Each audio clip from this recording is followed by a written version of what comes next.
আমাদের ইতিহাস আমাদের সামনে আছে, ইতিহাস আমাদের সামনে আছে। এই জন্য মুহতারাম হাজিরিন, আমরা একটু মনোযোগ দিয়ে শোনার চেষ্টা করি। এই পৃথিবীর মধ্যে যারা কোরআন এবং সুন্নাহর বিরোধিতা করেছে, যারা মুসলমানদের বিরোধিতা করেছে, মসজিদের বিরোধিতা করেছে, আল্লাহর রাসূলের বিরুদ্ধে ষড়যন্ত্র করেছে, তাদের সবচাইতে বড় নেতা ফেরাউন, সে চলে গেছে, ইসলাম আছে। নমরুদ চলে গেছে, ইসলাম আছে। ইসলাম আছে, আবু জেহেল নাই।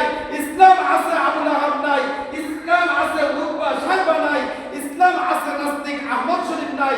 ইসলাম আছে, নাস্তিক দাউদ হায়দার নাই। ইসলাম আছে, নাস্তিক হুমায়ুন আজাদ নাই।